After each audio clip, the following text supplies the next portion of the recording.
നമസ്കാരം. ഞാറയ്ക്കൽ സ്വദേശിയായ അർജുൻ എന്ന 17-കാരന്റെ മരണം കേരളത്തിൽ ഒന്നടങ്കം നോവിക്കുകയാണ്. എന്നാൽ ഇതൊരു സാധാരണ ആത്മഹത്യയാണെന്ന് വിശ്വസിക്കുവാൻ അർജുന്റെ കുടുംബം തയ്യാറല്ല. വെറുമൊരു ഓൺലൈൻ ഗെയിം അഡിക്ഷൻ എന്ന് പറഞ്ഞ് ഈ കേസ് അവസാനിപ്പിക്കുവാൻ അവർ സമ്മതിക്കുന്നുമില്ല. മരണത്തിന് മിനിറ്റുകൾക്ക് മുൻപ് അർജുന്റെ ഫോണിൽ സംഭവിച്ചത് എന്ത്? ആരാണ് അർജുനെ ഭീഷണിപ്പെടുത്തിയത്? മെയ് മാസം 23-ാം തീയതി വ്യാഴാഴ്ച പതിവ് പോലെ വൈകുന്നേരം ഫുട്ബോൾ കളിക്കുവാൻ പോകുവാനാണെന്ന് പറഞ്ഞുകൊണ്ടാണ് ഇത്തരത്തിൽ 17 വയസ്സുകാരനായ അർജുൻ വീട്ടിൽ നിന്ന് ഇറങ്ങിയത്. നായരമ്പലത്തെ സ്വന്തം വീടിന്റെ പടിയിറങ്ങുമ്പോൾ ആരും കരുതിയിരുന്നില്ല അത് ആ മകന്റെ അവസാനത്തെ യാത്രയായിരിക്കുമെന്ന്.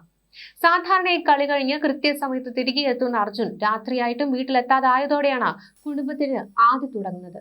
ഉടൻ തന്നെ ഞാറയ്ക്കൽ പോലീസിൽ പരാതി നൽകി. മകനെ കാണാനില്ലെന്ന അമ്മയുടെ ആകുലതയിൽ തുടങ്ങുന്ന അന്വേഷണം പിന്നീട് ഞെട്ടിക്കുന്ന നിഗൂഢതകളിലേക്കാണ് വിരൽ ചൂണ്ടിയത്. അന്വേഷണം പുരോഗമിക്കുന്നതിനിടെയാണ് നായരമ്പലം ചാപ്പ ബീച്ചിലെ കടൽഭിത്തിക്ക് സമീപം അജ്ഞാതമായ മൃതദേഹം കിടക്കുന്ന വിവരം പോലീസിന് ലഭിച്ചത്. തിരിച്ചറിയൽ പരിശോധനകൾക്കൊടുവിൽ അത് അർജുൻ തന്നെയാണെന്ന് സ്ഥിരീകരിച്ചു. പക്ഷേ ഇവിടെയാണ് ചോദ്യങ്ങൾ തുടങ്ങുന്നത്. അർജുന്റെ സ്വഭാവത്തെക്കുറിച്ച് ഏറ്റവും അടുത്ത സുഹൃത്തുക്കളും വീട്ടുകാരും ഒക്കെ പറയുന്നത് ഒരേ കാര്യമാണ്. അവൻ ഒറ്റയ്ക്ക് തൊട്ടടുത്ത കടയിൽ പോലും പോകുന്ന സ്വഭാവക്കാരനല്ല. അങ്ങനെയുള്ള ആ കുട്ടി നട്ടുച്ച നേരത്ത് വീടിന് 3 കിലോമീറ്റർ അകലെയുള്ള ബീച്ചിലേക്ക് ഒറ്റയ്ക്ക് പോയത് എന്തിന്? അതും കൊടും ചൂടുള്ള സമയത്ത്. മരണത്തിന് മുൻപുള്ള CCTV ദൃശ്യങ്ങൾ പരിശോധിച്ചപ്പോൾ പോലീസിന് ലഭിച്ച സൂചനകൾ ഇവയാണ്. കടൽഭിത്തിയിലൂടെ അർജുൻ ഒറ്റയ്ക്ക് നടന്നു പോകുന്നത് വ്യക്തമാണ്. എന്നാൽ വെറുമൊരു നടത്തമായിരുന്നില്ല അത്. അവന്റെ ശരീരഭാഷയിൽ വല്ലാത്തൊരു അസ്വസ്ഥത പ്രകടമായിരുന്നു. മാത്രമല്ല അർജുന്റെ ഫോൺ രേഖകൾ പരിശോധിച്ചപ്പോൾ അന്നുച്ചയ്ക്ക് 2:39 വരെ അവൻ വാട്സ്ആപ്പ് ഉപയോഗിച്ചിരുന്നതായി കണ്ടെത്തിയിട്ടുണ്ട്. പല മാധ്യമങ്ങളും റിപ്പോർട്ട് ചെയ്യുന്നത് അനുസരിച്ച് ഉച്ചയ്ക്ക് 2:33 അർജുൻ ഒരു വോയിസ് മെസ്സേജ് അയച്ചിട്ടുണ്ട്. ഈ വോയിസ് മെസ്സേജ് അയച്ചതിന് തൊട്ടു പിന്നാലെയാണ് അർജുൻ അങ്ങേയറ്റം അസ്വസ്ഥനായി കാണപ്പെട്ടത്. ആ വോയിസ് മെസ്സേജിൽ എന്തായിരുന്നു? ആരെയാണ് അർജുൻ ഭയപ്പെട്ടിരുന്നത്? കളിക്കാൻ പോകുന്നു എന്ന് പറഞ്ഞിറങ്ങിയ അർജുൻ എങ്ങനെ ഉച്ചയ്ക്ക് തന്നെ ബീച്ചിലെത്തി? ഈ ചോദ്യങ്ങൾക്കൊന്നും ഇതുവരെ കൃത്യമായ മറുപടി ലഭിച്ചിട്ടില്ല. അർജുന്റെ മരണത്തിൽ പോലീസ് പറയുന്ന ആത്മഹത്യാ നിഗമനത്തെ കുടുംബം പൂർണ്ണമായും തള്ളിക്കളയുകയാണ്. അതിനവർ നിരത്തുന്ന കാരണങ്ങൾ ഏതൊരു സാധാരണക്കാരന്റെ ഉള്ളിൽ സംശയങ്ങൾ ജനിപ്പിക്കുന്നുണ്ട്. വീട്ടുകാർ പറയുന്ന ഏറ്റവും പ്രധാനപ്പെട്ട കാര്യം അർജുൻ ഒരിക്കലും ഒറ്റയ്ക്ക് പുറത്തു പോകുന്ന പ്രകൃതക്കാരനല്ല എന്നാണ്. തൊട്ടടുത്തുള്ള കടയിൽ പോലും അവൻ ഒറ്റയ്ക്ക് പോകാറില്ല. അങ്ങനെയുള്ള ഒരു കുട്ടി നട്ടുച്ച നേരത്ത് വീടിന് 3 കിലോമീറ്റർ അകലെയുള്ള ബീച്ചിലേക്ക് ഒറ്റയ്ക്ക് പോയി എന്ന് പറഞ്ഞാൽ അത് വിശ്വസിക്കുവാൻ പ്രയാസമാണ്. ആരെങ്കിലും അർജുനെ നിർബന്ധിച്ച് അവിടേക്ക് വിളിച്ചു വരുത്തിയതാണോ? അതോ ആരെങ്കിലും പിന്നാലെ ഉണ്ടായിരുന്നോ? ഈ കേസിലെ ഏറ്റവും വലിയ വഴിത്തിരിവ് അർജുന്റെ ഫോണിലെ ആ അവസാന സന്ദേശമാണ്. വ്യാഴാഴ്ച ഉച്ചയ്ക്ക് 2:33 അർജുൻ ഒരു ശബ്ദ സന്ദേശമാണ് അയക്കുന്നത്. CCTV ദൃശ്യങ്ങൾ പ്രകാരം ഈ വോയിസ് മെസ്സേജ് അയച്ചതിന് തൊട്ടു പിന്നാലെയാണ് അർജുൻ അതീവ അസ്വസ്ഥനായി കാണപ്പെട്ടത്. അർജുനെ മാനസികമായി തകർത്ത എന്തോ ഒന്ന് ആ മെസ്സേജിലോ അല്ലെങ്കിൽ അതിന് മറുപടിയായോ വന്നിട്ടുണ്ട് എന്ന് കുടുംബം ഉറച്ചു വിശ്വസിക്കുന്നു. 2:39 അർജുൻ അവസാനമായി വാട്സ്ആപ്പ് ഉപയോഗിച്ചു. അതിനുശേഷം സംഭവിച്ചത് അർജുന്റെ ജീവൻ നഷ്ടപ്പെടുന്ന കാഴ്ചയാണ്. അർജുൻ ഫ്രീ ഫയർ ഗെയിം കളിക്കാറുണ്ടായിരുന്നു എന്നത് സത്യമാണ്. പക്ഷേ അവന്റെ മരണത്തിന് പിന്നിൽ ഗെയിം മാത്രമാണെന്ന് വരുത്തി തീർക്കുന്നത് യഥാർത്ഥ പ്രതികളെ രക്ഷിക്കാനാണ് എന്ന് ബന്ധുക്കൾ ചോദിക്കുന്നു.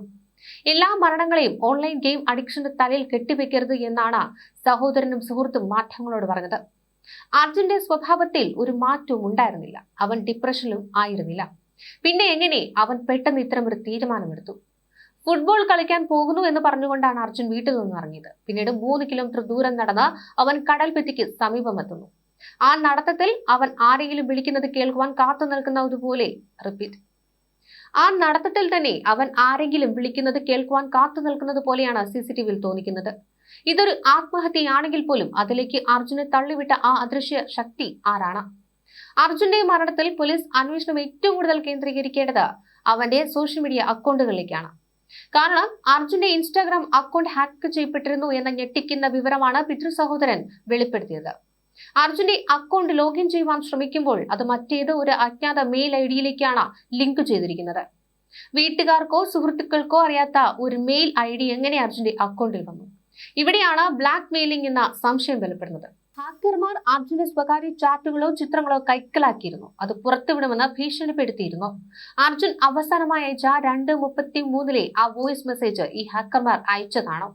ഇൻസ്റ്റാഗ്രാം വഴി ആരെങ്കിലും അർജുനെ മാനസികമായി വേട്ടയാടിയിട്ടുണ്ടാകാമെന്ന് കുടുംബം ഉറച്ചു വിശ്വസിക്കുന്നു. പലപ്പോഴും ഇത്തരം കേസുകളിൽ പോലീസ് വളരെ പെട്ടെന്ന് എത്തുന്ന നിഗമനമാണ് online game addiction. Arjun free fire കളിക്കാറുണ്ടായിരുന്നത് ശരിയാണ്, പക്ഷെ ഗെയിം കളിക്കുന്ന എല്ലാവരും ആത്മഹത്യ ചെയ്യാറില്ല. അർജുന്റെ കേസിൽ ഗെയിമിന് അപ്പുറം മറ്റെന്തോ നടന്നിട്ടുണ്ട്.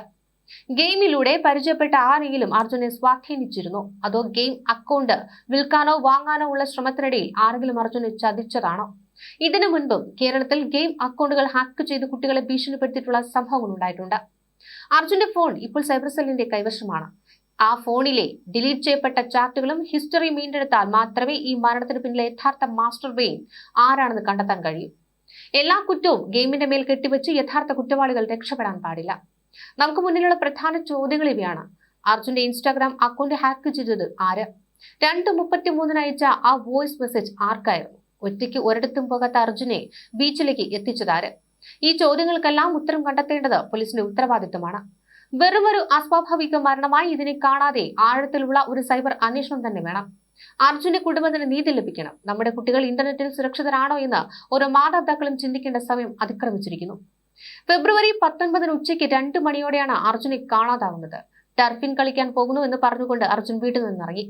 രാത്രി ഏറെ നേരം വൈകിട്ടും കുട്ടി തിരികെ എത്താതായതോടെയാണ് ഇത്തരത്തിൽ പരിഭ്രാന്തരായ കുടുംബ പോലീസിൽ പരാതി നൽകിയത്. പക്ഷേ തിരച്ചിലിനൊടുവിൽ എളങ്കുന്നപ്പുഴ ബീച്ചിന് സമീപം അർജുന്റെ മൃതദേഹമാണ് കണ്ടെത്തിയത്. അർജുൻ ലഹരി മരുന്നുകൾക്കോ മറ്റു ദുശീലങ്ങൾക്കോ അടിമയായിരുന്നില്ല എന്നും, എന്നാൽ മൊബൈൽ ഗെയിമുകളിൽ സജീവമായിരുന്നുവെന്നും ബന്ധുക്കൾ പറയുന്നുണ്ട്. വല്ല ഗെയിം ചലഞ്ചിന്റെയും ഭാഗമായാണ് അർജുൻ ബീച്ചിലെത്തിയത് എന്ന കാര്യമാണ് പോലീസ് പ്രധാനമായും പരിശോധിക്കുന്നത്. അർജുന്റെ മൊബൈൽ ഫോൺ വിശദമായ ശാസ്ത്രീയ പരിശോധനയ്ക്കാണ് വിധേയമാക്കുക. മരണത്തിന് മുൻപ് ഏതെങ്കിലും തരത്തിലുള്ള ഗെയിം ടാസ്കുകൾ അർജുന് ലഭിച്ചിരുന്നുവെന്ന് ഇതിലൂടെ വ്യക്തമാകുമെന്നാണ് പ്രതീക്ഷ. നിലവിൽ ഞാറയ്ക്കൽ പോലീസ് അസ്വാഭാവിക മരണത്തിന് കേസ് രജിസ്റ്റർ ചെയ്തിരിക്കുകയാണ്. എന്നാൽ കുടുംബത്തിന്റെ ആരോപണം ശക്തമായതോടെ അന്വേഷണം സൈബർ ഫോറൻസിക് തലത്തിലേക്കാണ് മാറിയിരിക്കുന്നത്. അർജുന്റെ മൊബൈൽ ഫോൺ ഒരു ഡിജിറ്റൽ ഡെഡ് ബോഡി പോലെയാണ്. അതിൽ നിന്ന് ലഭിക്കുന്ന ഓരോ ഡാറ്റയും നിർണായകമാണ്. അർജുൻ അവസാനമായി ഡിലീറ്റ് ചെയ്ത ചാറ്റുകൾ, social media login history, IP address എന്നിവ പോലീസ് പരിശോധിക്കുകയാണ്. ഇൻസ്റ്റാഗ്രാം അക്കൗണ്ടിൽ കണ്ട ആ അജ്ഞാത മെയിൽ ID ഏത് രാജ്യത്തു നിന്നുള്ളതാണ്? അത് അർജുൻ തന്നെ ക്രിയേറ്റ് ചെയ്തതാണോ, അതോ റിമോട്ടായി ആരെങ്കിലും നിയന്ത്രിച്ചിരുന്നതാണോ? ഈ വിവരങ്ങൾ ലഭിക്കാൻ ഇൻസ്റ്റാഗ്രാമിന്റെ മാതൃകമ്പനിയായ മെറ്റയോട് പോലീസ് വിവരങ്ങൾ തേടുമെന്നാണ് സൂചന. ചില മാധ്യമങ്ങളുടെ റിപ്പോർട്ടുകൾ പ്രകാരം ശാസ്ത്രീയ തെളിവുകൾക്കായി കാത്തിരിക്കുകയാണ് ഇപ്പോൾ അന്വേഷണ സംഘം.